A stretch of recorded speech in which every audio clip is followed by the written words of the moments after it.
Okay.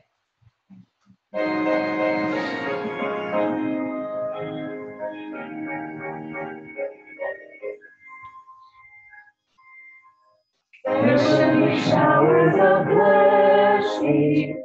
This is the promise of love.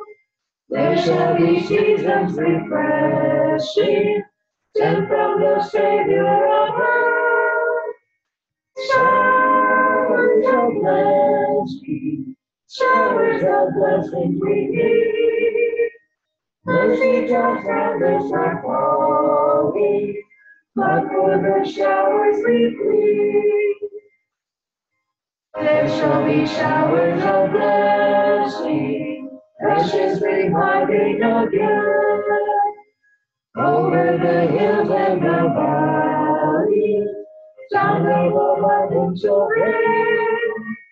Showers of blessing, showers of blessing we need. Mercy drops on the start falling, but for the showers we plead. There shall be showers of blessing, and then upon us, O Lord. Grant to us now a refreshing, come and now honor thy word. Showers of blessing, showers of blessing we need. Mercy drops on the start falling, but for the showers we plead. There shall be showers of blessing, oh that today they might fall. Now as to God we're confessing, now as Lord Jesus we come. Showers of blessing, showers of blessing we need. Mercy drops on the shore falling, but for the showers we need. Well, John, would you like to say our prayer? Sure.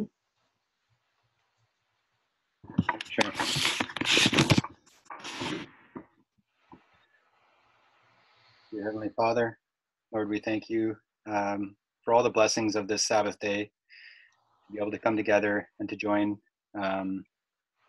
as we study together and discuss all the seemingly controversial topics, Lord, that we seem to be stumped upon. And Lord, I just pray that you will help us to work through each of these difficult things that we're learning to accept. You'll help us see and understand it clearly, the messages that are being shared to us through your teachers, Lord. And I pray that we will be able to have a grasp of it, that we'll be able to share it as well, Lord, with full understanding. But Lord, as this message is developing, I pray for patience for each one of us, and I pray for a diligent study, the zeal to study your word and these videos, Lord, and to just be patient and wait for it, Lord. Until that time, we thank you, Lord, for all your blessings. We thank you for this congregation of like-minded believers, Lord. And I pray that you will lead us in the right path, so long as we are following you, Lord, to the best of our ability. Thank you, Lord, and we love you. In Jesus' name we pray. Amen. Thank you. Just saying, Gianna, you got it? What? Was that a thumbs up because you got it? No, because you finally came into the song at the last. Oh. I saw you running over. I was like, ooh. Uh-huh. Okay, give me just a second again to line it up. Did you email the? Yeah. Okay, good.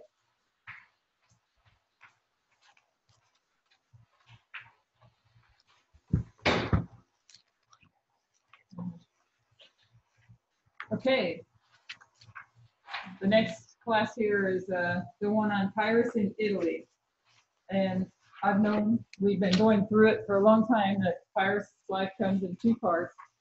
But being able to separate them out and understand the differences, I wasn't really, go ahead. I think from what I've noticed, from learning what Tessa's been doing with all these different perspectives, it helps to look at what this story is telling us before we started. And from what I've gathered, I'm not sure 100%, but what it seems like is the first perspective of Ipsos is Hillary and Trump against the U.S. government. The second perspective is Hillary and Trump against each other. But Pyrrhus is Putin's story. It focuses all on Putin and his information warfare. So that's what it tells. I think that's what that perspective is telling us. It's all about If Putin. I understood correctly, and as you go through it, that his first portion is Stalin. And maybe I have that wrong. We'll go through it. And, yeah, World War II is also one but Pyrrhus is also Putin. That's where Pyrrhus is Putin and Putin is Stalin. Yeah. Pyrrhus is Putin and Putin. We did that a long time ago. That Pyrrhus is Putin and Putin is Stalin. So, but now we're going to go into his history in Italy. The first part of his history was the Macedonian Wars, right? In Macedonia. And then now we're going to go into his history in Italy. So we've been through World War II, which we did that, and we're going to do a little review in the history of the Cold War.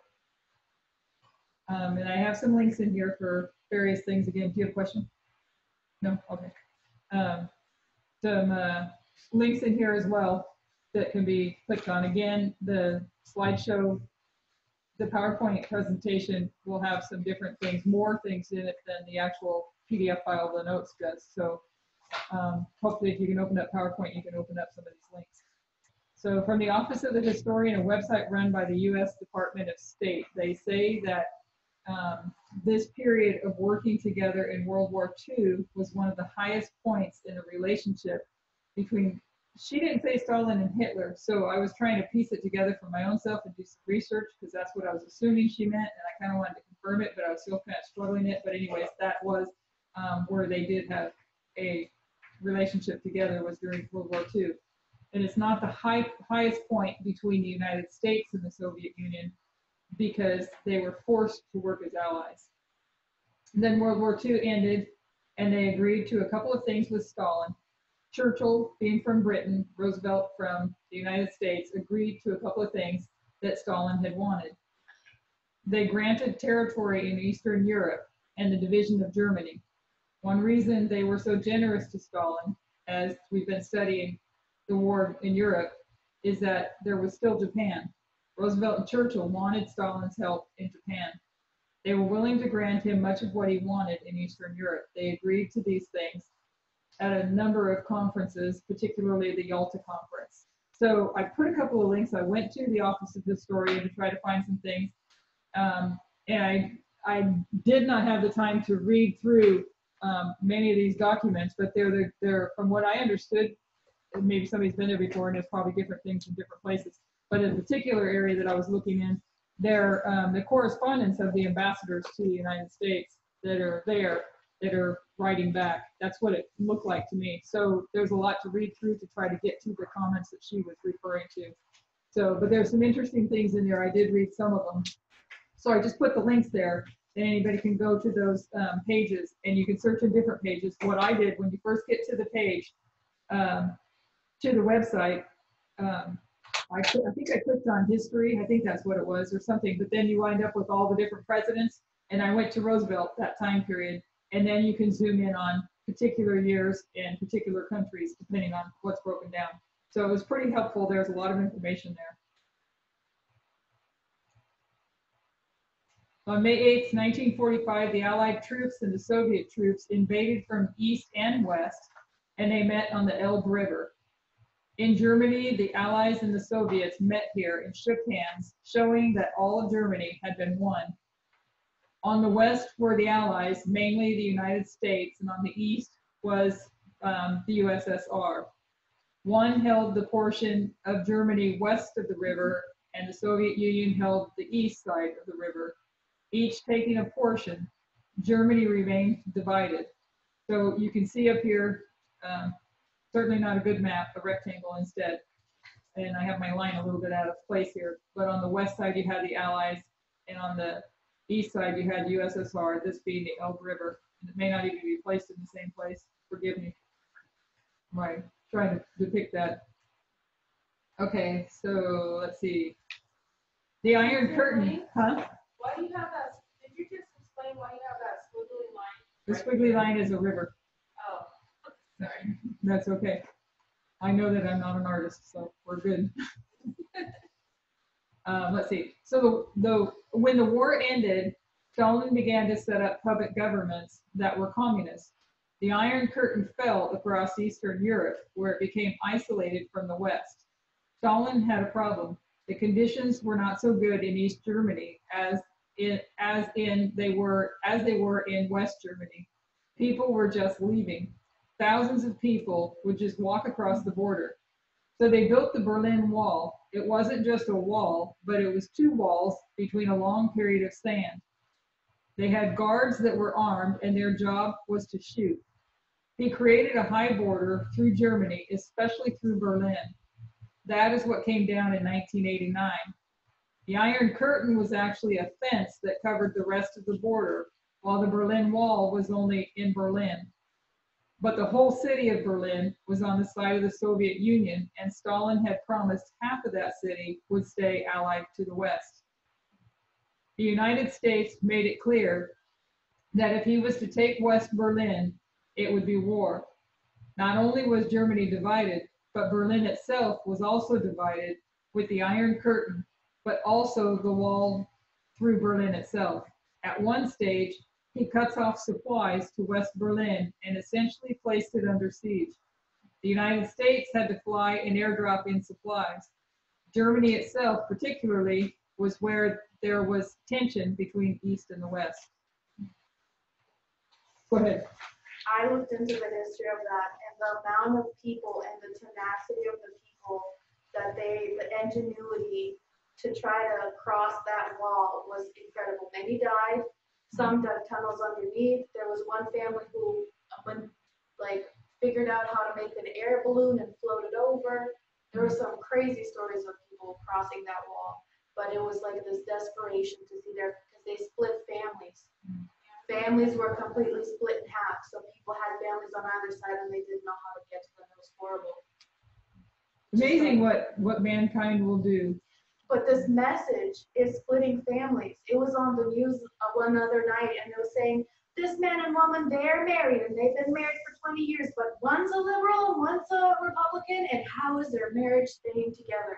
And you look at it, and they're like really fighting each other just over their political ideals. They can't even be a married couple. You know what else that makes me think of is how Trump is wanting to build that wall, and how many immigrants are being separated, kids being separated from their parents, and family being separated from family. It's almost like the same thing, but kind of different because it's a different kind of issue that's going on around that. Well, other than just building a wall between the two countries, Right. what I understand that he has done is he actually built the wall in the United States. So I was listening to a segment on the indigenous people, I think it's in Nevada or Arizona, and this has to do with indigenous people, that they were all family. But then the wall came, I think, through Arizona, I say Nevada or Arizona, and it separated those families of indigenous people. Wow. And they have to show their papers proving that they're Indians, indigenous people. And they have no papers. Wow. They never had papers. So they're having an issue with that. So all these walls, yeah. How would they It's have like raising the papers Berlin Wall for again. being there from the start? Exactly. Who would give them, oh, hey, you're born. Hey, let me just make sure everyone knows that you're born where you're born, because we're all born.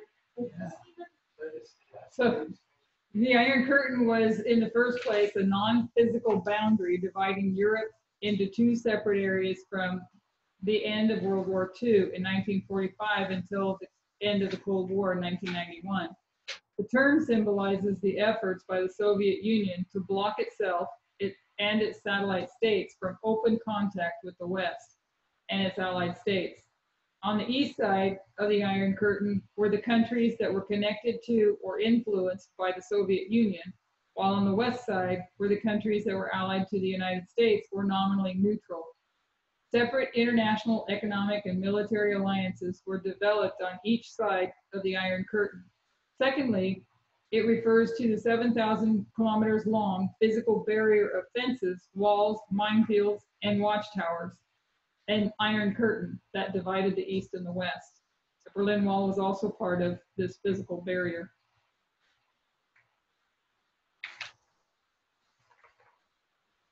From the website American Foreign Relations, after World War II, the Soviet Union and the United States emerged as the two world superpowers, and this began a period of tension between the Soviet Union and the United States, or the Eastern Bloc in the Western Bloc.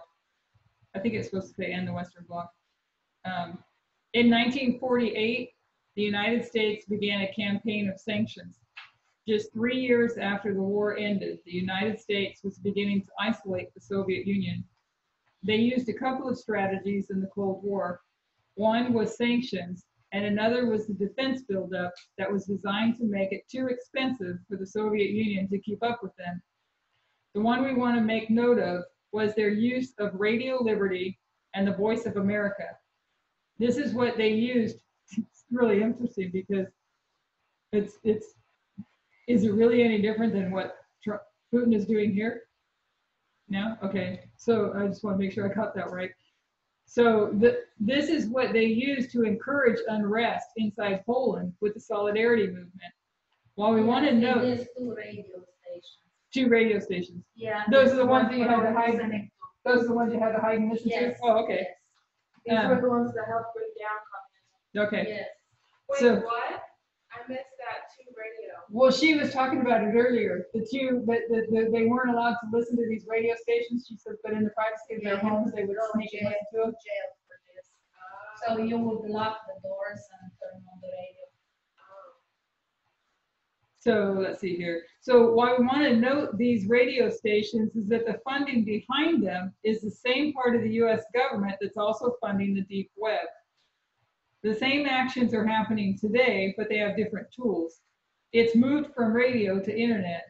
By this course of sanctions, economic isolation, the defense buildup, especially the Star Wars program, and providing financial aid to the satellite states, the Warsaw Pact nations, that is what really brought down the Soviet Union. It's a slow process of working from inside your enemy's country using economics and propaganda. And isn't that what Putin's doing here? Well, I was going to say, but I don't want to, It's step okay. on anybody's toes. It's okay. But you have United States doing this Right. to all those countries, destroying them. Look at Gaddafi.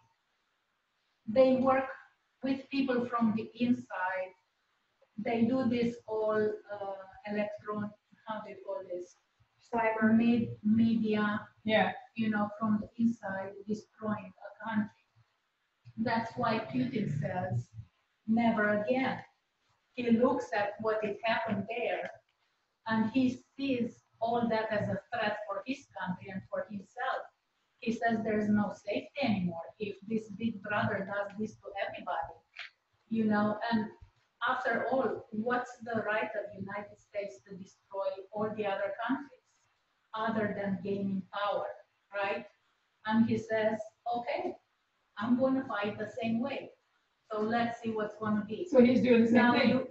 now you have two countries fighting through information. Interfering And look at inside, from us. the inside on Yes. both sides. Destroying you Yeah. from the inside.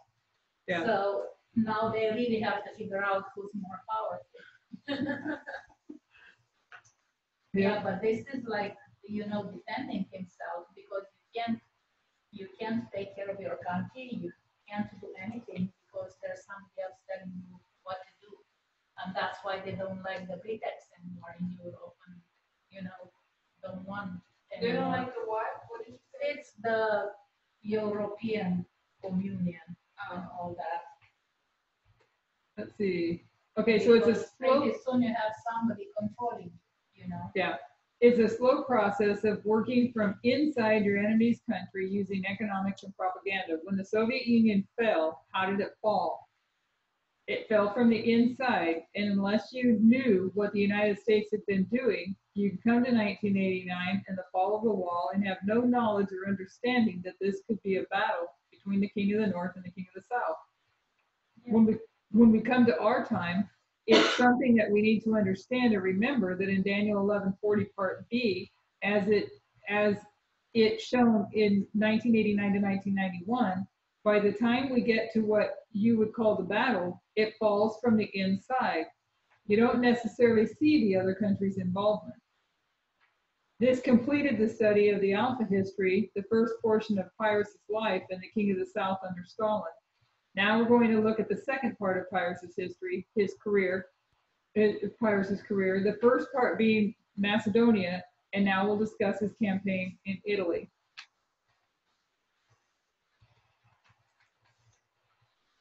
You know, when you see all this, I thinking back at how war started in heaven. I think going to repeating it. From the inside? Yeah. Is it where they got it And from? it's difficult to figure out what's what. Yeah. And so a lot of them started going on the same side. That's why I did bring this. If somebody wants it, they can keep it, and I'll print it up myself again. But I just took it was a Wikipedia one, but we can probably search different people search different areas. But military strategy, because I feel weird to say it this way, so I might say it wrong. But we know we're in a battle, a spiritual battle, right? And we know there were literal battles, but we know that now it's a spiritual battle. And we know that Christ is taking the field, right? Commanding the army, right? But it's for a spiritual purpose, a spiritual battle. So he's aligning his army. Satan is aligning his army. And we're all about to go head to head. Not with weapons. The weapon that God is going to use is his people, the truth, and in his people that are living his truth, the living parable. And that's the weapon he's going to use. But he's using all these external events to plow their hearts, to prepare them for that battle. So the people that are on the other side are not in with God right now. The people that are out there, the external events are preparing them to hear the loud cry of the third angel. So it's really interesting. So I printed that up because I was going to try to take a look at it through the week. And somebody that if wants to take it that can't print can take it and I can look at it again. But There's a chat. understand, I can't look at it while I have a slideshow on. You can read it if you want. You can look at it when you have the slideshow on top. I've had to use my phone when I've done it because when I put the slideshow on, it doesn't show up on for me. Yeah, it's for John. Can you hover around? Does anything show up? The what now? Making the playing field fair for everyone, equal opportunity for us all. God believes equality in how he plows all people.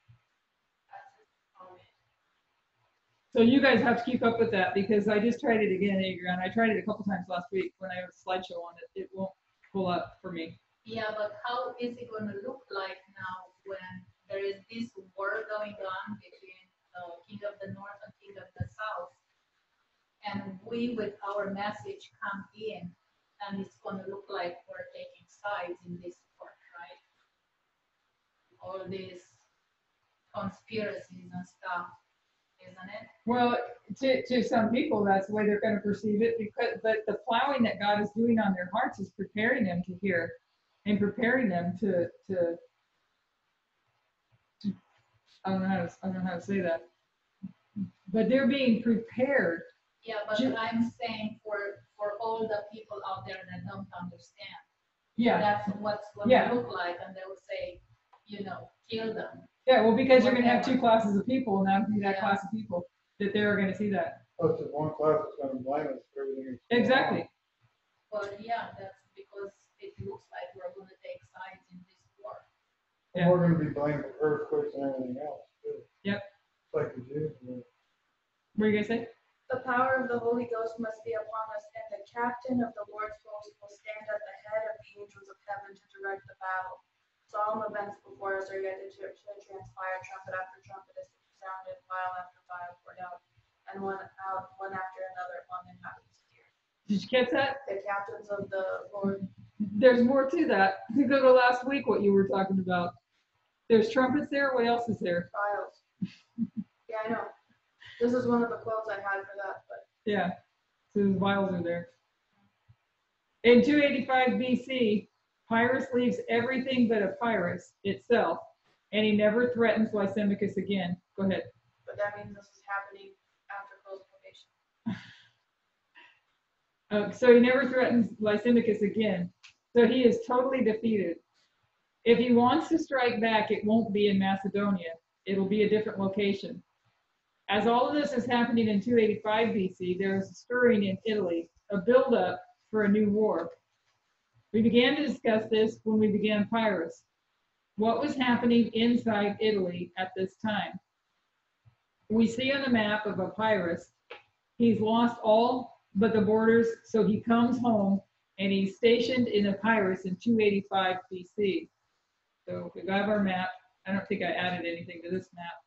There's a couple things that I did on others, but so we have our map of demonstrating where we're going to go. We're going to use this same map through several slides, but we can see Epirus and that he's lost everything and he's now just constrained, if I understood that correctly, to Epirus. Let's see, leading up to this date, there's been increasing tension in Italy.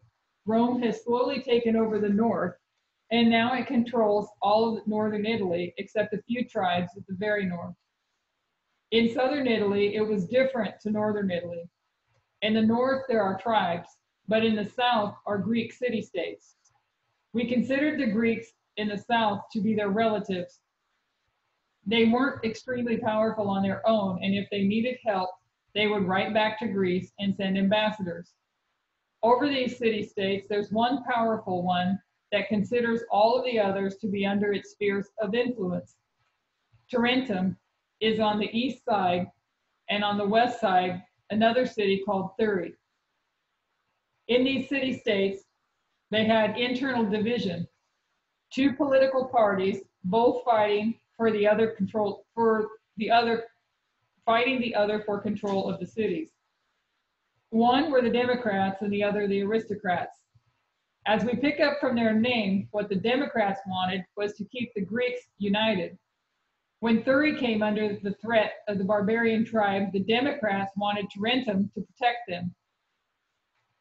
They recognized that Tarentum was their relative or ally, even though Tarentum could act like a dictator.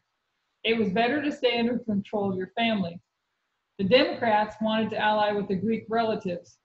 The aristocrats, however, as we pick up from their name, were more interested in trade and opportunity. So instead of staying connected to their family, they wanted to be able to trade with Rome. They saw opportunities for wealth. Inside Thurii are these two divisions, both vying for power. In the great empires of Bible prophecy, A.T. Jones said that this is where Rome comes into history and they begin to interfere with the southern Greeks. There had been a war previously, about 50 years before the dates we're talking about, around 334 BC. What happened then was these southern states had gone to war with some hostile tribes. These southern states had asked Epirus to fight for them. This was before Pyrrhus was born, and it was King Alexander of Epirus that fought for them. In that war, they had gone into a treaty with Rome, particularly Rome had this treaty. Rome would promise not to sail into the Gulf of Tarentum. Rome had honored that for the next 40 years until 285 BC. Thurii is now under threat. So I struggle to even get my mouse working over here sometimes. But anyway, so you have your map here with Epirus over here. Tarentum is here on the east side, and Thurii is here. And there you've got this Gulf of Tarentum in here. And is it Thurii? Do I have that correct? Thurii has got the Democrats and the aristocrats. And the aristocrats, huh? Every city-state, every Greek city-state has both factions. Okay. And so the aristocrats want to side with Rome because they're interested in trade. And the rest, the Democrats, want to side with Tarentum, right? Did I say that right? Tarentum. they want to stay with their relatives, even though Tarentum acts like a dictator. They'd rather stay with their relatives, their Greek relatives, being the Greeks over by Pyrrhus. I struggle to make my mouse show up all the time. I don't know why, but anyway, so that's it. And then I just threw a couple extra things in here in different places along the way when it comes to the Pyrrhic Wars. The Pyrrhic Wars were 280 to 275 BC. Was Pyrrhus, the king of Epirus, in Greece, fought in southern Italy and Sicily. Pyrrhus was asked by the people of the Greek city of Tarentum in southern Italy to go to Italy to help them in their war with the Roman Republic. So this is leading up to Rome's coming on the scene. In 285, Pyrrhus is leaving Macedonia, but we see Thurii appeal to Rome for help. The reason they appealed to Rome is that in this internal struggle, the Democrats have lost and the aristocrats have taken power, and now the government of Thurii wanted to change their allegiance from their traditional protector, from Tarentum, to Rome. When they appealed to Rome, and there's not a record if Rome immediately responds, but Thurii appealed again. They did not get a response, but Thurii appeals again. In 282 BC, Thurii is freed, or their enemies were defeated. Between 285 and 282, there is an alliance between Rome and Thurii. Rome comes down and defeats Thurii's enemies, and in protecting Thurii, they sail ships into the Gulf of Tarentum, and they leave a garrison inside Thurii. Now, what did we read a little bit ago about Rome sailing ships into the Gulf of Tarentum? They weren't allowed. They had a treaty for 40 years. Tarentum has felt threatened by Rome for quite a while, and now not only is Rome stationing a garrison straight across the waters, now also it's sailing its navy into the Gulf. Tarentum can see that this is just the beginning, that Rome will take over the satellite states. Tarentum attacks Thurii and expels the garrison. So you have Thurii here, Tarentum here, and Rome is now coming in and sailing ships here and setting up a garrison. And Tarentum then attacks Thurii. After Rome does its work for Thurii, Tarentum attacks Thurii and the Roman ships in the Gulf. Because of this provocation, Rome declares war on Tarentum. Who was at fault in this history? It depends on what historians we read, because their papers were biased as ours. Rome is made to appear quite good and peace-loving, so we need to be cautious in that history, how we understand the historians, the perspective they're writing from. So you have 285, Thurii appeals to Rome for help, and then 282, Tarentum attacks Thurii.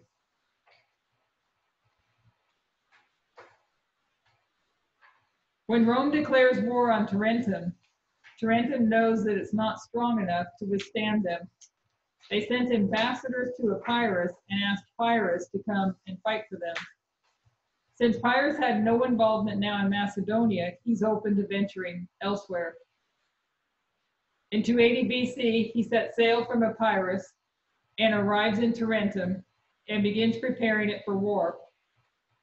He'd come over in ships, and some of those ships with his army hadn't arrived yet. When he hears that Rome is marching on him, he's really not ready for battle, and he doesn't want to fight. But Rome won't wait. They want to fight immediately. So they march out and fight later in the year 280 BC. This is the first battle between Pyrrhus and Rome, and it is known as the Battle of Heraclea. I need to think that through back in my own head. Somebody re-summarize that. First was Ipsus. Yeah, I got Ipsus. Yeah, I got Ipsus. I want to think. I got to keep it in my mind as I follow through this. King of the North, King of the South. Who's attacking who? And Heraclea is the king of the north, comes against the king of the south unsuspectedly. Unsuspectedly. But the south wins. But the South wins. In this battle, when he comes against Rome, he has one thing they don't have, one thing they've never seen before, and that is on those ships they had brought over 20 war elephants. Compared to the battles following, This is only a small battle, about half the size of the following one. And going back to your comment on because we know we saw elephants with Seleucus and Ptolemy, but this is Rome that had never seen. If I understood and followed that correctly, this is Rome that had never seen the elephants. That the Macedonian Wars is where the elephants were used, correct? Because Rome had not seen elephants before. Compared to the battles following, this is only a small battle, about half the size of the following one. When we study the battles in the Diadochi Wars, even though we've understood that in Ipsus they played a special role, everyone had elephants and they all used elephants to a larger or smaller degree. We don't find in any battle in that history someone come with 500 elephants all the way from India like Seleucus did. That was unique, what happened in Ipsus. But they were all used to fighting with elephants, and they all had them. But Rome didn't. They had been isolated in Italy and actually had never seen an elephant before. When they march into battle and see 20 war elephants charging, they're afraid, and this is what really wins the battle for Pyrrhus, these 20 war elephants. The Roman soldiers are so afraid of them, and they do so much damage. Okay, so we back up. The king of the north attacked, but the king of the south had elephants. And it's the elephants, because of the elephants he won, right? Sister Elaine, Yeah. so the elephants are representing information war, like what is 20 in our time, the application, what is the elephants referring to? You just said information war. Yeah, that's what I said, but I'm just like, yeah, never mind. I don't know if you meant anything different, but that's the application. But I thought, because at specific times where that is talked about the elephant, so I was just wondering, was it, we know that it's information warfare, but that is still being used. Yeah. So that's a good point, because what we saw Sister Tess look over in the Battle of Heraclea, you don't see Russia winning by information warfare in Heraclea, do you? No. It was the events of their relationship breaking down, and then it was fine again, so you don't see that. But in this battle, it is the information warfare that wins the battle. So I'm wondering, we don't know what happened in that secret meeting between Trump and Putin that made everything okay, but I'm wondering if Putin used the information he has on Trump to blackmail him basically into giving him what he wants. So, I don't know, just a thought. Because it would have to be, if it matches this battle, some kind of information warfare there from the king of the south. Because the king of the south is the one that has the elephants. That's what he uses to win this battle. Because I'm thinking that through, because Heraclea today, or in 2018, the king of the north attacks the king of the south, and that's where Trump, and you went through that list of things last night, where Trump does certain things to try to take away from what Putin is doing. But Putin is still the winner. Yeah, but they went on the offensive on Putin's information war on IRA, and they shut the IRA down for the midterm elections in November, and that went all smoothly. So I don't see how you can use that to show that the king of the south won using information warfare. So I'm thinking that Putin must have a file or something on Trump with things used against him that were informationally acquired. So from maybe in their secret meeting that was used. Oh, and also we kind of saw that in the previous study that he has things on Trump. Yeah, and there was also a de-escalation in the relationship of Trump and Putin that Sister Tess paralleled with 2019, and I believe the one in 2018 began in July and ended in, if I can remember correctly, in December. Yeah, we went over that last night. Okay, so the Battle of Rock is gonna copy that. So was the parallel with July of this year when the relationship disintegrates? Bless you. I don't know if it's a specific date when it starts, but you know it starts when their relationship is good and then things start to go downhill. The difference is, in Heraclea, it was the king of the north that went up against the king of the south. In Raphia, it's the king of the south that goes against the king of the north. Yes. So Mhm. you're gonna see, like Trump was making the executive order, the national cyber intelligence, blah, blah, all these, he was taking all these steps. You're gonna see Putin take steps against the US now that aren't exactly friendly.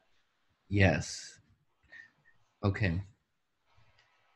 So the Roman soldiers are so afraid of them that because they do so much damage. So in the first smaller battle, Pyrrhus wins, and he begins to march on Rome.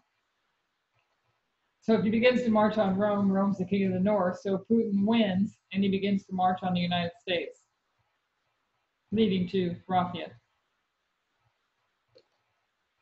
or Asculum. Okay. He's done so well, he thinks if he just pushes, he can take Rome. His army begins to arrive, and these other satellite states begin to join him. He comes close to Rome, but winter sets in before he can fight with Rome. He goes back south, and both spend the winter preparing for war. The following spring, they meet in another battle. Over this time period, over winter, what Rome did was prepare anti-elephant carts. These carts were designed to kill the elephants. They recognized the threat. So they built 300 of these with spikes designed to pierce the elephants. And they had men on them with flamethrowers, and they thought 300 of these against 20 elephants would protect them. So back to our timeline, 285, Thurii appeals to Rome. 282, Tarentum attacks Thurii. 280, Pyrrhus sells to Tarentum. And 279, Thurii appeals to Rome. In 280, we see the elephants at Heraclea, and we're headed to this war. We're not there yet. So in 280, we have Battle of Heraclea, and there are elephants, and it is elephants, and that's going with what we've been discussing, the Battle of Heraclea, which was 20. I think he marks it at September 21, is what you said. I was thinking it was earlier than that, but that's what you were showing last night. And ended December 19th. And then December 20th, when Putin had his once a year soiree, and everything was good between him and Trump. Yeah. So it did end in December of or is that a different December? 2018, yeah. 2018, okay. So she, yeah. And it was, and I don't know, because I think she covered it last night, but that's when a lot of the restrictions, wasn't it that when his last remaining general was gone? And he's now in restraint? Or was that later? Maybe that's later. What remaining general? That might have been after the new year. Because Trump is, I can't remember his name. Somebody probably remembers his name. It was December, I think the end of December. He was going to quit. Maybe somebody remembers the name, and I know it, and as soon as somebody says it, I'll remember. But when he came into office, he had a lot of people restraining him. And at the end of the Battle of Heraclea, if I remember correctly, the last remaining one that would have taken a stand against him. Was it? Huh? Bannon? No. Bannon was long gone. It was one of the generals. Bannon wasn't a general. One of you guys probably remembers his name. Somebody? Anyways, I can see his face also, but I can't figure his name. They meet the following spring in 279 BC. This is the Battle of Asculum, and it's twice the size of the battle before, which was Heraclea. Pyrrhus wins again because of his elephants. So Asculum is also what she was showing last night, is Raphia. The name is Mattis. Thank you. Yes. Thank you. So 280 was the Battle of Heraclea. 279 is the Battle of Asculum. We can see that in 280, Heraclea, Pyrrhus wins. Asculum, Pyrrhus wins. Asculum is also Raphia. So the carts, Pyrrhus wins again because of the elephants. The carts are just broken up. This is a difficult victory for Pyrrhus. He loses a lot of men as he did at Heraclea. So both of these are difficult victories. But both of them he wins because of his elephants. He attempts to enter into an armistice with Rome, and Rome is very compliant. Asculum and Heraclea are a victory for Pyrrhus. So after Asculum, Putin enters into an armistice with Trump. Am I following that correctly? And the King of the North is compliant. Could be. Asculum and Heraclea are a victory for Pyrrhus, but the problem Pyrrhus has is Rome has access to so much resources. Pyrrhus's main army is what he brought over on ships from Epirus. Even though some of these city-states have joined him, he doesn't have many people to draw from or resources. When he fights and he loses, for example, 4,000 men, Rome loses 6,000. But Rome is able to bring that many men back into their armies again very quickly. So he doesn't have any reserves or anything to replenish his army with. By the time he wins the second battle, he says the phrase that he is known for, and that is that if he wins once more against Rome, he will be ruined. It's interesting because you can see that. You can see that in this battle for sure. That though he wins Raphia, he understands it's at a great loss. And you can see him diminishing. And we know line upon line, he does. Okay, let me see if I can find my place here. These victories are also at a loss. He goes into an armistice with Rome after Asculum. He wants to have a break from fighting so he can build back up his strength. That's what I mean. I need to understand war strategy. Your enemies, you're fighting, and you say, let's take a break with the purpose to go replenish your army. Why would you give them that break? These are just things I think about. It doesn't make any sense to me. But that's what the same thing in World War II, you saw that. I think it's good that they do feel good. Right? It's probably. Well, yeah, I can see that. Yeah, but. They need to replenish. Yeah. Because they need to replenish too? Yeah. And also that that the King of the North is getting strong too fast. I think that's one of the reasons why Putin will reveal that information on November 9th is because he sees that Trump is getting too strong too fast. That was one of the characteristics I believe Tess was pointing to also. And wasn't it Stalin that was trying to keep Hitler from getting too strong?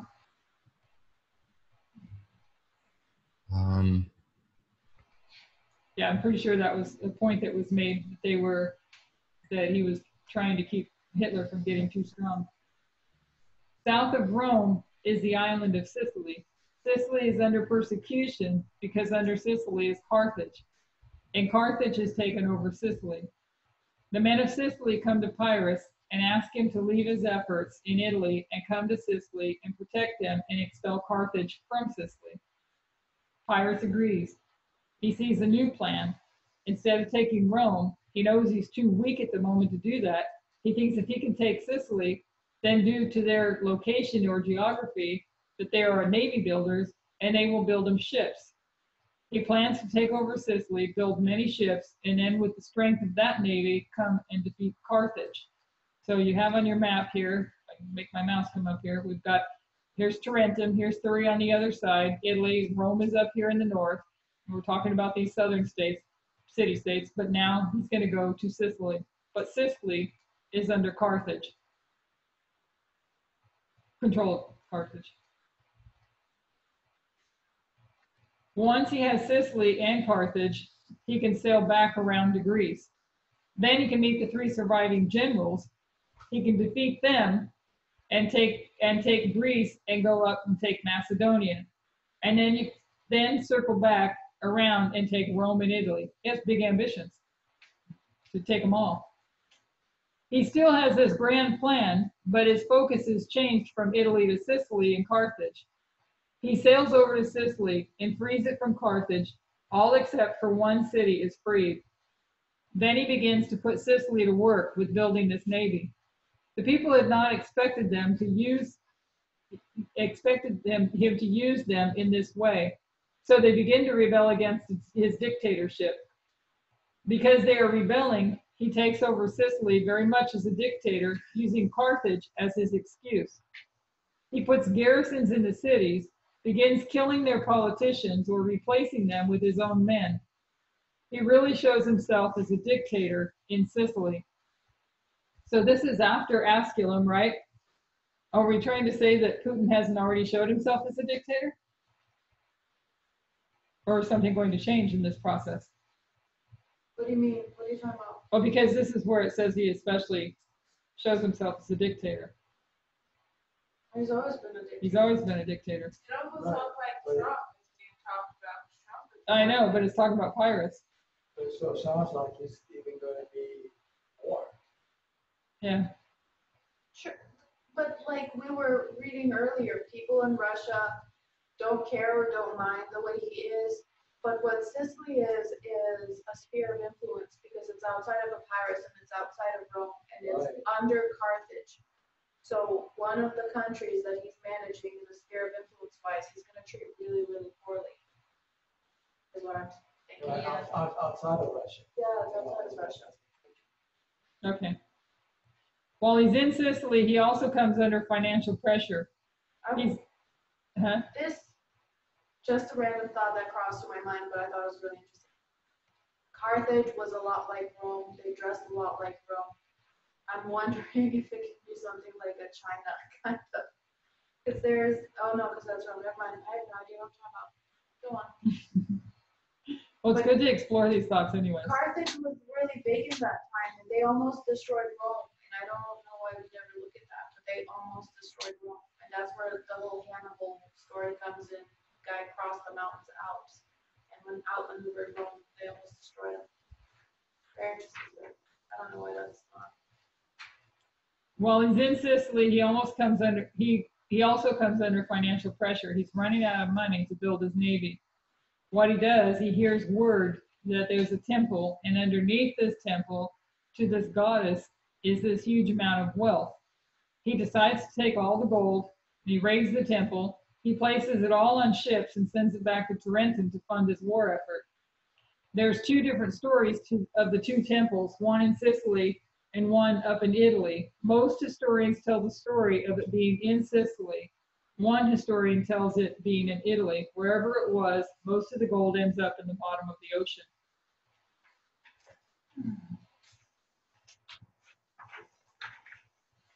Wait, so was there was real money? They found the money? It was a temple of the goddess that had all And gold under in the it. temple was money, right? Mm-hmm. Yeah, like they would keep in Jerusalem, in the temple, they would keep all the gold and all the, the treasury of the country. So he was able to use that for his war? No. That's what he was going to do. Oh, The shipwreck.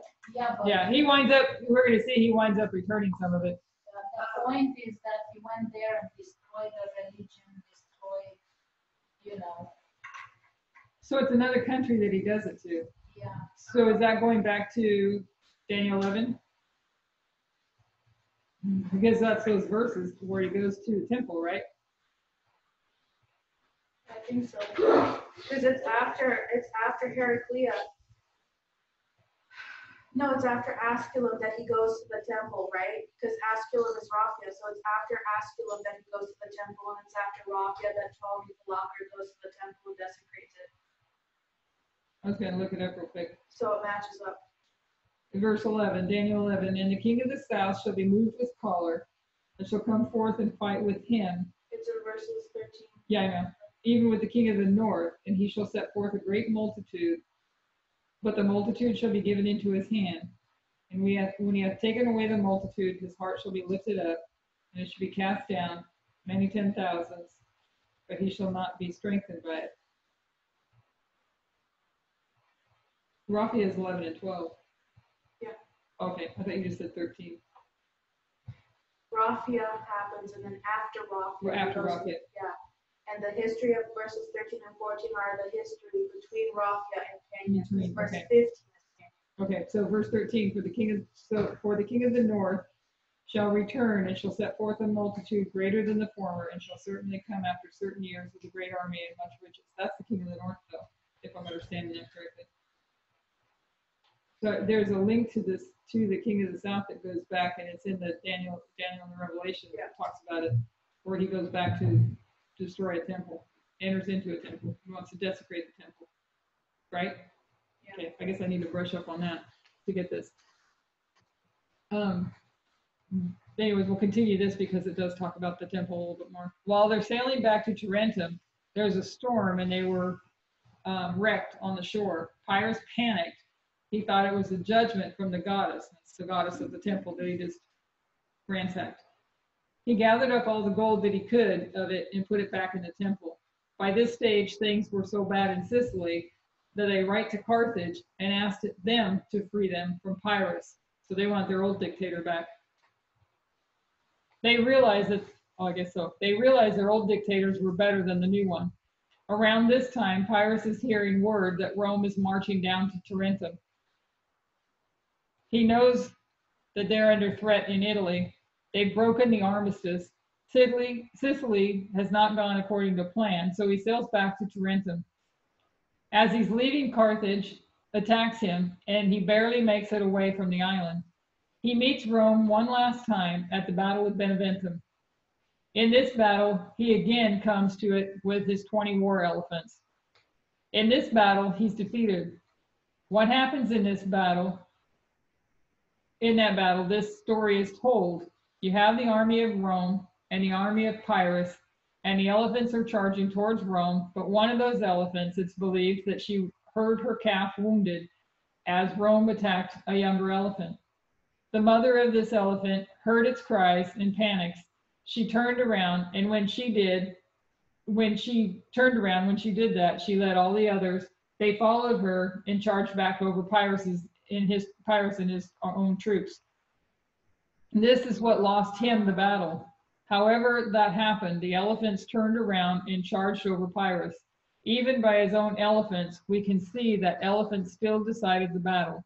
Pyrrhus is so weakened that he immediately flees back to Epirus. Wow, so his own weapon is used against himself. Yeah, all this information. Information Yeah, warfare. it's gonna blow back on him. Wow, the same things he's doing is gonna backfire on himself. Interesting. That's always what happens. You kill by sword, you die by the sword. So it's definitely Like a boomerang, as I was gonna Like a say. boomerang, yeah. So there is another little story down there that I pulled off looking up also Beneventum, just to grab more on that story of the wounded cub. He wrote that Pyrrhus was put to flight because a young elephant had been wounded and shaken off its riders, wandered about in search of its mother, whereupon the latter became excited and the other elephants grew turbulent, so that everything was thrown into dire confusion. Finally, the Romans won the day, killing many men and capturing 8 elephants, and they occupied the enemy's entrenchments. So we've got the Battle of Heraclea, which we now know as 2018, where the King of the North comes against the King of the South, and the King of the South wins, brings his war elephants, which we know is information warfare. 279 is the Battle of Asculum, where the King of the South attacks the King of the North, and the King of the South wins.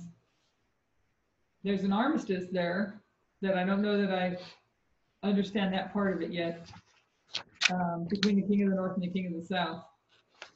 But the King of the North is, but the King of the South shows himself to be a greater dictator than he already is, I guess is what I want to say, because he is a dictator. But I think the way you described it is probably right, that he's showing himself to be a dictator to one of those other countries that he has his spheres of influence in. When he dies, if it's gonna be a death like it was when communism fell, because that was a death, as Sister Tess was pointing out. Russia was fine. Russia was where it was. Nothing bad happened to Russia. He lost all his spheres of influence. Right. And that's what marked the death.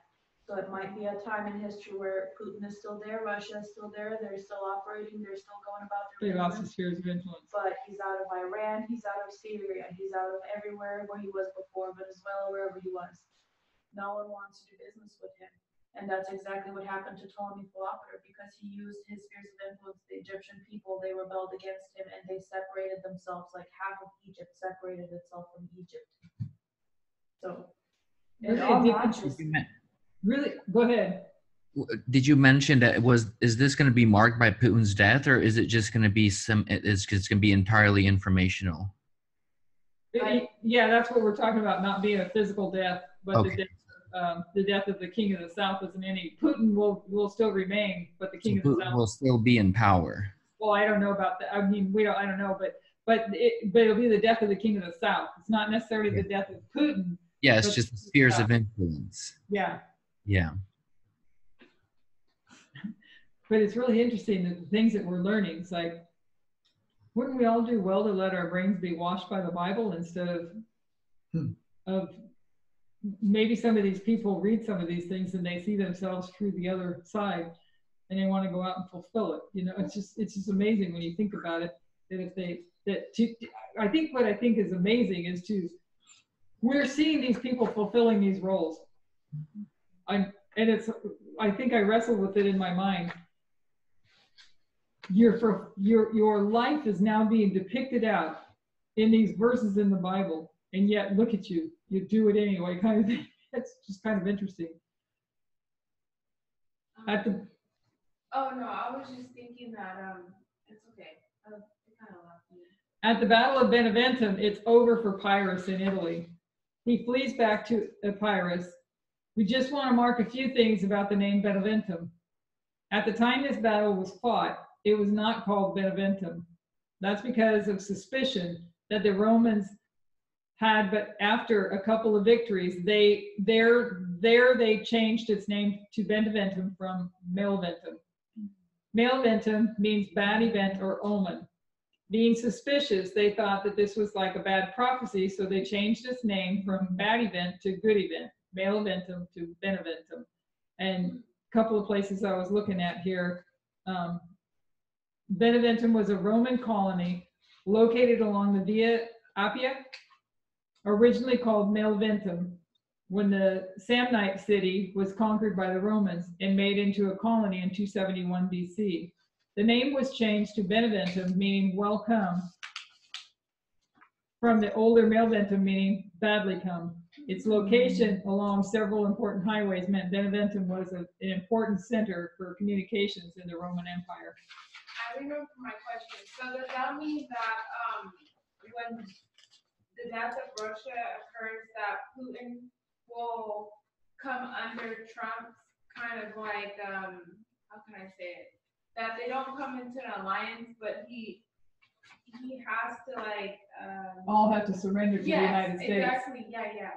So he has to surrender to the United States. Okay. So what does that look like though? I don't know. Yeah, I think he's gonna kill himself. it's the spheres of influence that go under Trump though. That is often what they do when they get to that point, right? Yeah. If they can't have what they want, they don't want to be at all. It's not that, but remember how he works. Whoever is against him, he's gonna kill them. Yeah. And that is his mental understanding that can happen to him. Right. This is how he understands life. Yeah. So it's either he goes with his dignity or somebody else takes him out. Yeah. So he'd rather do himself than to let somebody else take him out. Benevento became a center of witchcraft in Italy. The tribe of the Lombards brought tree worship to that area, and it merged with a cult that worships the snake in a tree. This also combined with the worship of the goat god. It said that here the trigender would meet. Trigender is the Italian word for 300. We can mark 300 at Beneventum, but this is witchcraft. It said that among their customs, they would meet on a Saturday night around a large walnut tree and undertake a ritual that was designed to give birth to their Sabbath, which being undertaken on a Saturday night was designed to bring in the Sunday. There's a great deal of symbology that we can look into at Beneventum. Beneventum is known as the Italian version of Salem. Its name is interesting because when we see the King of the South defeated, what battle do we first associate that with when the King of the South is defeated? Panium. There are several studies out seeing the symbology of the name Panium, particularly when it comes to the word pan, which is tied to the occult. It's not a coincidence that you can tie Panium to Beneventum.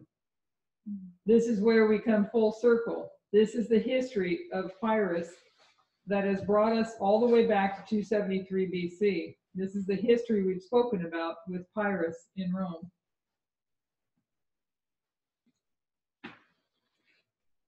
Through the Pyrrhic War is where Rome became famous, as we read in earlier studies.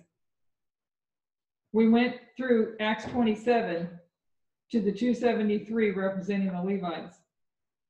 In Acts 27, what waymarks did we place the 273 between? Did we all remember that? I actually have the thing on the screen now, so you're going to see it. I didn't. Between Panium and Sunday Law. Yeah. Where was it on our reform line? We had the ship. The 273 is the number given of those on board the ship around the time that Paul was feeding them. What happened soon after? They're on board the ship. We're given the number. Paul feeds them, and they begin to prepare. What are they preparing for? Shipwreck. They're preparing for shipwreck. And what waymark was that? At the Sunday Law. The number 273 is between Panium and the Sunday Law, which is shipwreck. Acts 27:27, a Panium, a doubling. I see all my typos, and you know, it seemed like I was doing so much better. But I know it can stare me in the face and I would miss it, but I sure see it when I read it out loud. So it was here that we're able to calculate those that were on the ship. We went from the history of Acts 27 and took this number 273. It equals the Levites. So we have on the chart down here, Panium is Acts 27:27, and we've known for a long time that Midnight Cry is a doubling, right? I don't know about you guys, if you've, through some of the older studies, Phil and Legina, that Panium was, a way to see it in the Bible often was through when you see things doubled, or like when you see Babylon is fallen, the doubling. You could mark yourself at Midnight Cry. So 27 to 37, and then Sunday Law. This is marking the 273 in here, and then the Sunday Law, which is shipwreck. And then that's just another thing that I put about the tree. It was another reference on the tree besides just what she had said. So what is happening to the Levites between Panium and the Sunday Law? It's the harvest for the Levites. They're being cut out. They're marked between Panium and Sunday Law for a specific reason. When we took that number to 273 BC, we placed it in between Panium and what waymark? 272 BC. What happened in 272? We have two subjects, a king and a kingdom, Pyrrhus and Tarentum. In this history, the king of the south for Italy is Tarentum. And then 275 BC, between 275 and 272, Pyrrhus is still alive and Tarentum is still holding out against Rome. Rome has besieged it, but Tarentum is still independent of Rome. Pyrrhus is still alive from 275 to 272. In 272, Pyrrhus is fighting in another city. He makes some bad mistakes in this battle. In the battle before, his eldest son is killed. He's not thinking clearly. He engages in a battle with the city of Argos down in Greece. Instead of fighting outside the city through some bad decisions, he ends up fighting inside the city in the alleyways or streets. His army is scattered through the city and is hand-to-hand combat in close quarters. In this combat, he finds himself down an alleyway fighting a soldier, and the soldier's mother is above him in a higher story of the building. She's looking down out the window and watching her son fight Pyrrhus. She begins to take tiles off the roof and throw them at Pyrrhus. She strikes him across the head and he falls stunned. Falls from his horse because he was on horseback. And the soldier then killed him, cut off his head. So in 272 BC, Pyrrhus is killed. At the same time, in 272, possibly as a result of hearing of the death of Pyrrhus, Tarentum surrenders to Rome. Now Rome has total control of all Italy.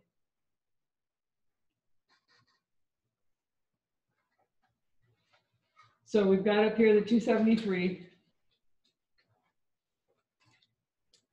The number of the Levites. Go ahead, somebody can ask a question. No, I was just gonna, this number 273, we went over one of the characteristics of the time period of the absolute zero, where the Holy Spirit ceases to plead with men after at Raphia. So when you see this 273 and absolute zero, I think there might be a connection between those two. I don't know if you guys went over that or not.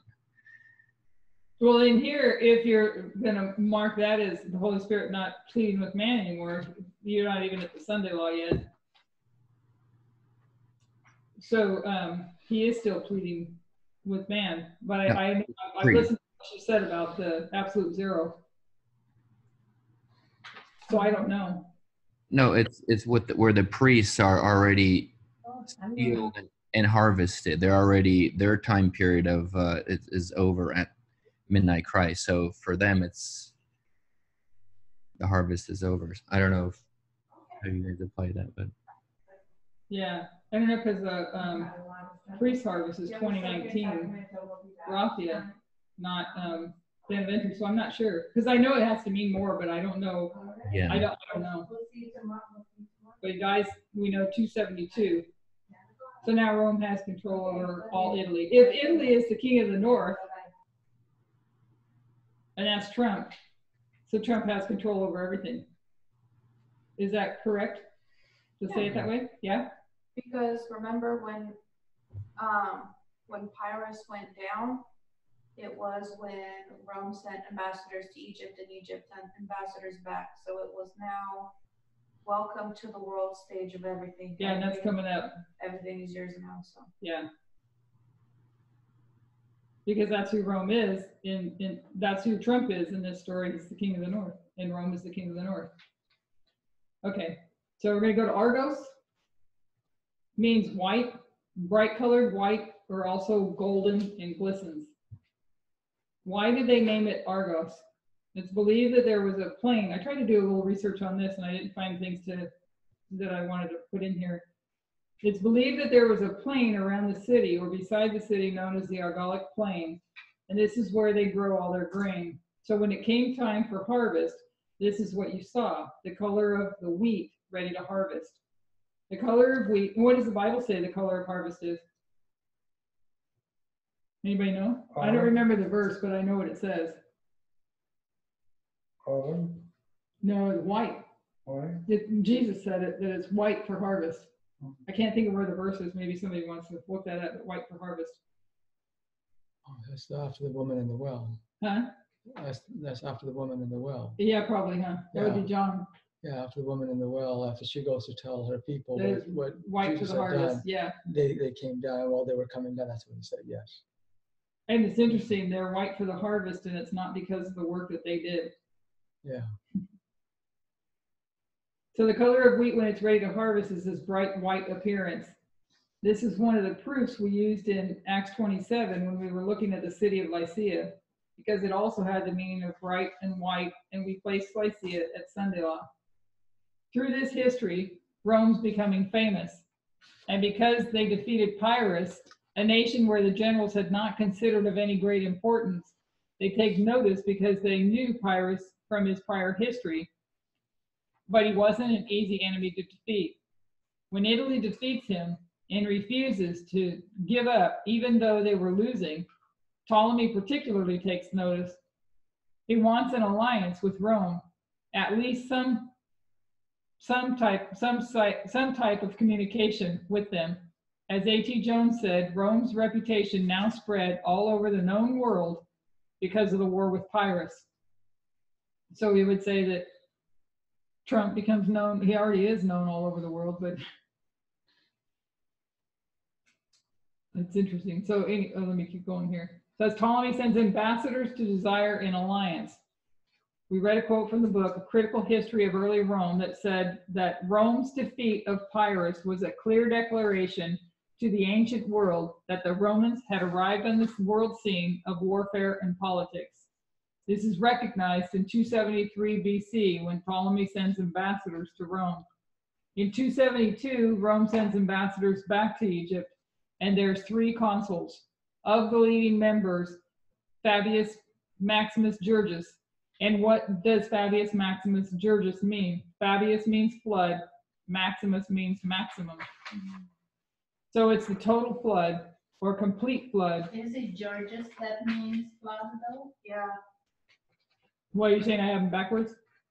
It's not Fabius. It is Georges that means flood, Mom. It's Georgius and not Fabius. Is that what you're saying? I have it backwards? Yeah, because you said Fabius means flood. Okay. Either I typed it wrong or I heard it wrong, or one or the other. I thought she had Fabius, to be honest with you. I'll go back through it, but I'm pretty sure she had Fabius. You're saying Georgius he means Yes. flood. I did this Thursday. Okay. So it's a total flood or complete flood. Yeah, I think I'm hearing it in my head again, Georgius.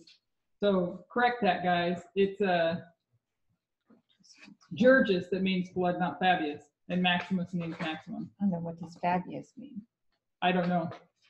They don't have a meaning for the one. So it's a total flood or complete flood. Where do we place the flood on our reform line? The Sunday law. At this waymark, we can see the death of Pyrrhus. He's been falling since 275. Southern Italy has been falling since 275. We have the destruction or the deadly wound at 275. Where do we see the death? At the Sunday law. So we can see the king of the south fall between Panium and Sunday law. Where does Daniel 11 verse 40 end? At the Sunday law, right before verse 41. So yes, Rome sends in 273, Egypt in 273 sends ambassadors to Rome. And then in 272, you've got Argos, which means harvest. Pyrrhus is killed, Tarentum surrenders, and now Rome is sending ambassadors to Egypt, and you have the maximum flood. Can I make a note here? Yeah. On the line where we have Beneventum at 275 and it is Anya, midnight cry. On the line of the ship of Alexandria, that is the 14th night, right? Mm-hmm. When you add 275, when you add those numbers, it comes at 14. What numbers are you adding? 275. 7 plus 5 is 13. Oh, okay, I see. There's 12 and then plus 2. So it is the 14th night. So 275 is Beneventum is the 14th night.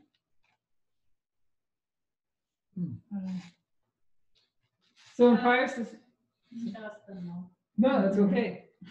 Because there's stuff everywhere, and that's why the school of prophets was set up for all the people to work together. You know what I mean? Because everybody sees different things, and it helps work things through. So in Pyrrhus's war with Rome, there were 3 battles: Heraclea, Asculum, and Beneventum. Beneventum, he begins to fall.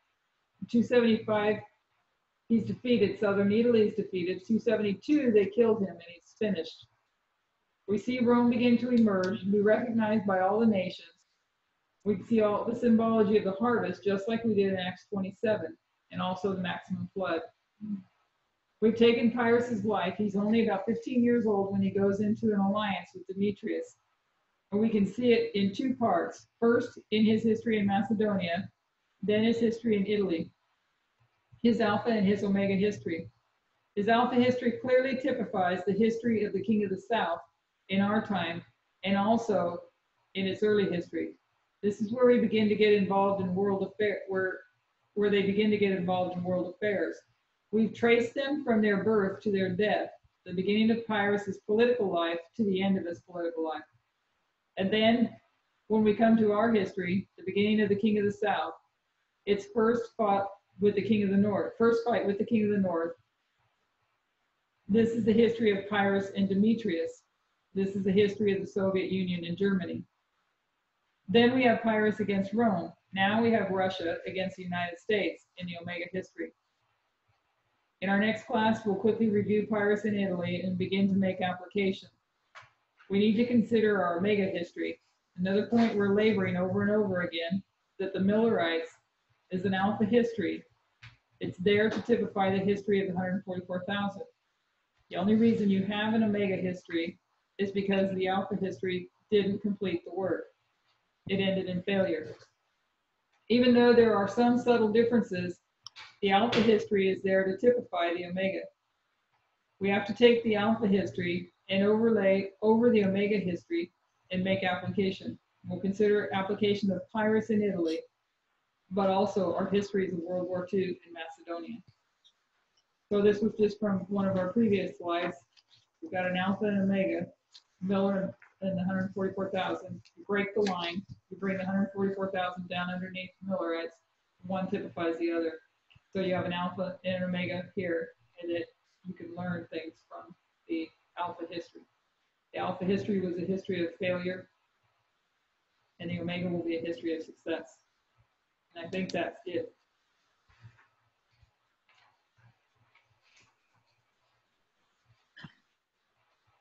But maybe a couple of blank slides that I had in there. Okay, thoughts or questions? Discussion?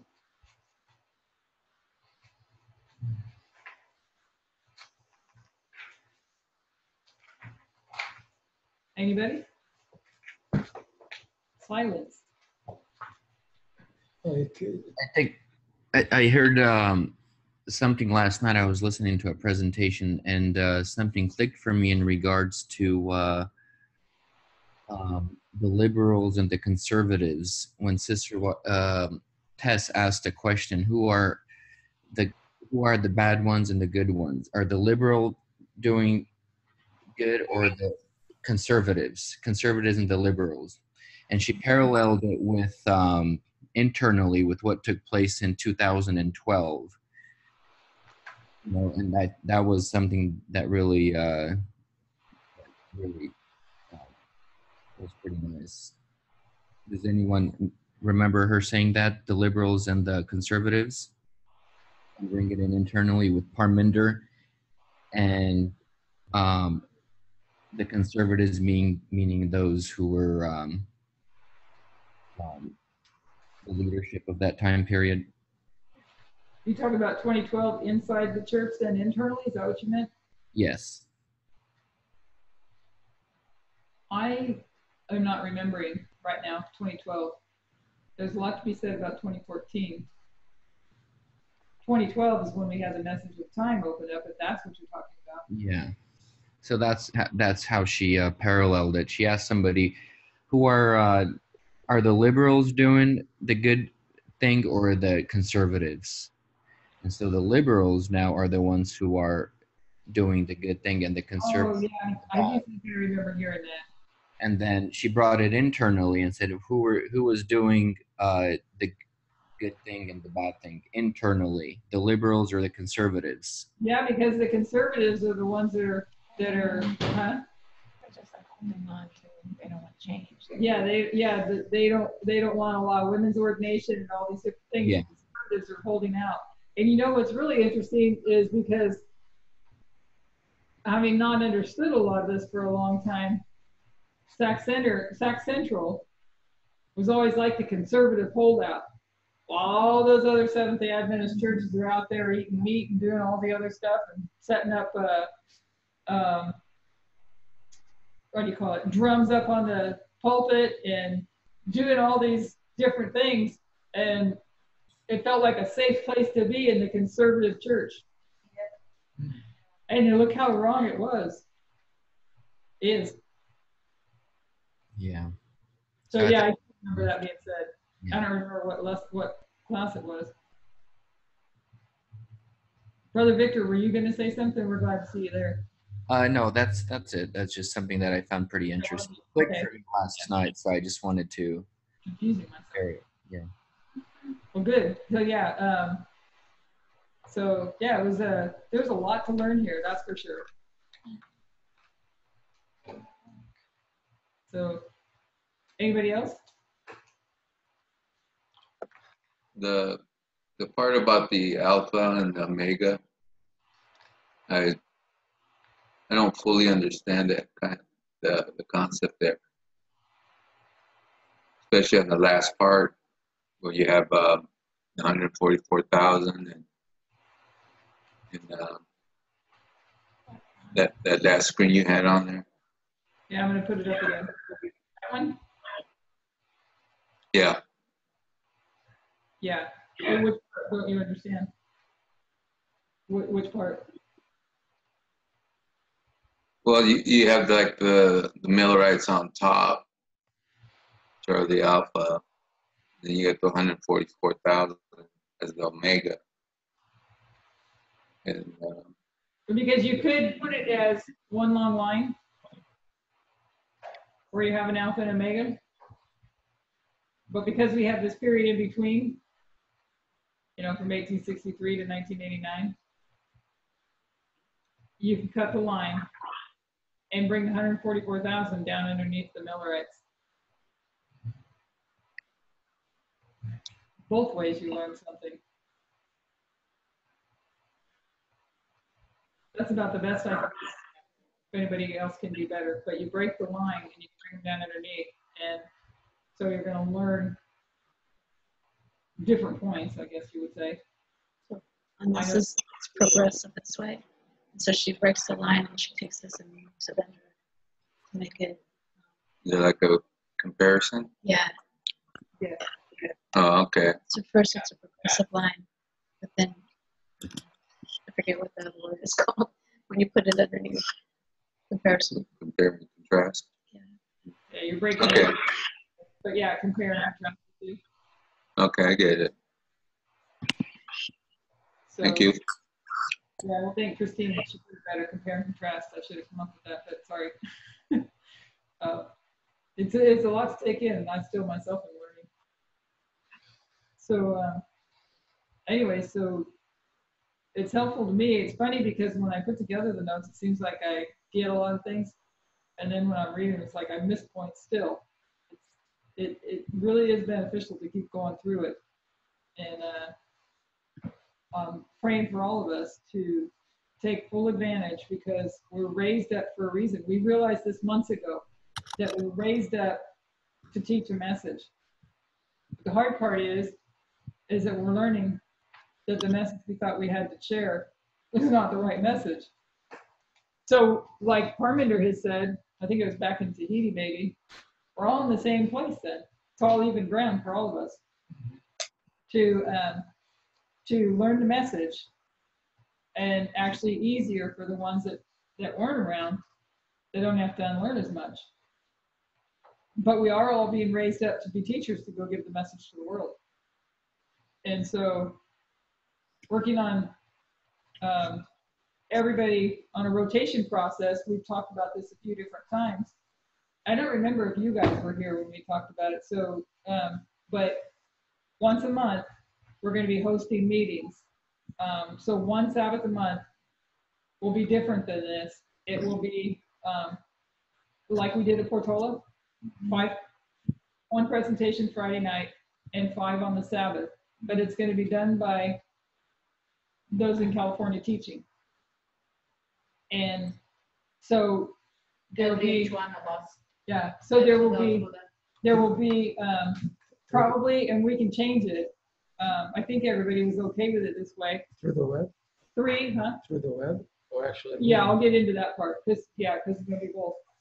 So it'll be 3 teachers, and it could be 2 teachers and 3 presentations each. It could be 1 person doing all 6 if they wanted to. But it's better to do more just so that everybody gets a rotation of experience in teaching and presenting. And so once a month this is going to happen. Every other month, and it may fluctuate depending on where the dates fall, it'll be online like this. And then every other month, it'll be in the physical locations. So in September, it's online. September 27th and 28th, it's online. And then then October is rescue. So rescue will count. We are going to have some of the California people teaching, but FFA is going to be here as well. What we don't know yet is how many slots FFA will fill. And once we know how many slots FFA will fill, then we'll be filling up the rest. And that'll be a Wednesday night, and then 5 presentations for 3 days. So, and then November, we're going to be in Portola. So there is going to be 2 back-to-back physical locations because the November was already planned, which is kind of real back-to-back because it's November 9th, as opposed, because it'll be end of October, early November. So it'll be 2 back-to-back physical locations. And then I think it's even more than that because December is going to be Cottonwood. Some of our physical locations are kind of scrunched together. But what I hope to be able to do is to put people on the schedule. I already asked the 3 people that I was asking for September just so that they know now and have time to prepare. What I hope to do is have a schedule of made up of all the presenters. That way everybody has an opportunity to get ready. And if we think about it, like I was talking with Robert, I didn't go front either. Realize that this is for the sake of others coming to Christ, right? That way, we don't put ourselves in the way. We don't put ourselves in our own fears or I can't this or I can't this. What I've shared with a lot of people is God chose us because we can. But this is like training for Yeah, us. Training. So you don't have to be perfect. Nope. Nope. Just to learn how to present in front of the people. And what I would like, you take one of these, you put it down. Yeah. And I was saying this the other night. I don't want to restrict it to only following a script of somebody else's work, because the Lord is going to lead different ones of us to different things that add to it. The only thing I want to have it apply to specifically, though, it comes to the Midnight Cry message, the presentations that us is doing that are all geared towards that information and things that are going, events you might have that are different than others that you could show the application to, etc. The message of parables, and a lot of the studies that Parmender's doing, and then also the United States and the Constitution. Messages that basically Tyler's doing. So those 3 topics, and when you go to Sister Tesson's presentations, there's a lot of topics in hers that you can pull from and in those presentations. But I don't want anybody to be restricted to have to go off of one of their scripts. And when I suggest doing that, it's only for mere practice at getting better understanding of the message and some practice at teaching. But if the Lord has put something on your heart and you put it together and you want to present it, we're all here to discuss it all. You know what I'm saying? So, but I will try to keep in mind, some can do physical. I need to have that information from some of you guys that are here personally, but I'll probably be sending out emails on a regular basis to make just the California group, because I did include you guys if you want to. Nobody's forced to, but we are. I'm going to encourage it because I know that's what we're being called to do. So, so that we're ready. And you couple that with the discussion this morning about there being no difference between male and female. We're all called to do it. And what greater thing is there to do with all we've learned and what we've seen in this world? What greater thing is there to be doing at this point in life than to be part of this? So I'm thankful for the opportunity. Yeah, Thank you for about it great. for so many years. What's going to be? How is it going to be? Way different And than there what we are in the middle of it. in the middle of it. Yeah. Amazing, isn't it? I sit back and think, why me? I mean, why? Well, I'm sure we all think those thoughts. But then going back to, though, that any fears or anxieties we have or technical computer skills and what have you. Just always, God is increasing our faith. Jesus is the author and finisher of our faith. He called us because we can. Because in us, he can be glorified. Because if we could, and we went out and did it, would it wow anybody? You know what I'm saying? But if he takes this ragtag group that doesn't know how to do anything, and that does this work for him, he's glorified. And so for those who lack computer skills, we are putting, Adriana put some videos up that are on tutorials on how to do some of the things that we're doing in order to produce the notes. I put one up the other day. I think John is still going to work on some to put up as well. And so that, and then also, if you do lack computer skills, what we're encouraging everyone is to partner together with somebody that has skills.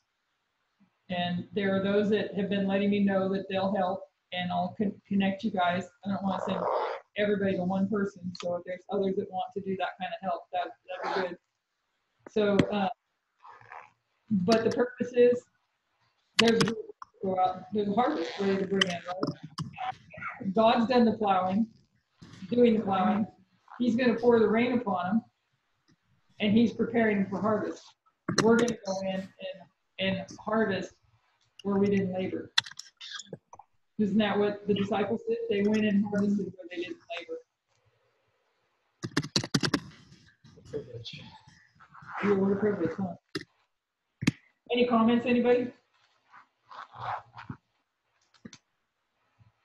And then on Sunday at 5 on Zoom, we're going to have a small how-to session on how to share your screen on Zoom and how to use the voice typing tool in Google Chrome.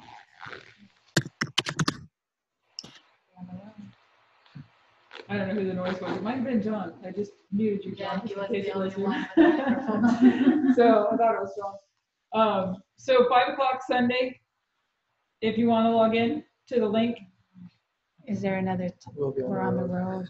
You're on the road. Moving. Oh, well, we're also, you can't record it unless I'm there, huh?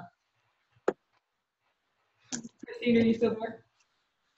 I don't think I can record, but if you want to have another time, I can make another. I mean, I'm going to do it at Sunday at 5, but if there's another. It's totally fine because I'll be most likely sitting at my desk working anyways. But do me a favor, email me and remind me. And Okay. I'll log in and I'll record it. Yeah, that would be great. Okay. Okay. Because I'm most likely going to be sitting there anyways. And so if you don't, then the videos will be posted as well. So we're going to try to just work on getting everybody trained. And if we're all seeing the great work and really experiencing the blessing that God gave us this opportunity, what do you do when you go on to run a marathon? Do everything you can to prepare, right? You gotta train. Got to train. And so God has seen fit to put it on people's hearts to do some of the training to help us all get skilled in these areas. So that one day we're going to see Robert, and one day we're going to see Leonard. Mm-hmm. And Phil and Regina. And all the rest. But again, nobody's forced. And if you feel nervousness about it again, just remember, like I was telling him, that I was really scared to go to Coca-Cola. But if the goal is to help someone else, and that's what's really in your heart, then you just ask the Lord to hide you behind himself and do it for them. And he will take you up there to that spot to do it, and you'll be amazed. Yeah, as we were driving up here this morning, we were listening to Tyler, his Constitution, the difference between liberal and conservative. And while he was describing the difference between the liberal and the conservative, one of the comparison words that came up, who are the liberals, who are the conservatives, and the words to describe, and the words that were used to describe these were bigger than conservative and liberalism, but it's selfish and selfless. Those are the two words that he used. Yep. conservatives are selfish and liberals are selfless. And so, if you want to help others, you're selfless. If you want to keep it to yourself, you're selfish. So for sake of others, suppose we all ought to be selfless. Here's another one I sent out the other day to a bunch of people. The self-sacrificing servant of God who labors untiringly in word and doctrine carries on his heart a heavy burden. He does not measure his work by hours. His wages do not influence him in his labor, nor is he unturned from his duty because of unfavorable conditions. From heaven he received his commission, and to heaven he looks for his recompense when the work entrusted to him is done. And I think we could all pray to have that spirit in us to help us to go forward. So, somebody want to close in prayer? Brother Victor, would you like to close in prayer? Sure. Dear Heavenly Father, we thank you for these great opportunities that you've set before us. We thank you for the Sabbath day. We thank you for the midnight cry messages that you've set before us. We ask that you continue to bless the fellowship and the meetings in Northern California. We ask that you pour upon us your Holy Spirit, give us the strength to move forward as one. Help us to internalize this message and bring it into accordance with our lives, that it may change us and prepare us for the events that are right before us. We ask for your help in this regard. We ask that you would be with us as we're getting ready to enter into another week. We ask that you would help us and send your holy angels to watch over us and bring us back together soon. In Jesus' name we pray. Amen. Amen. Amen. Thank you. God bless everyone.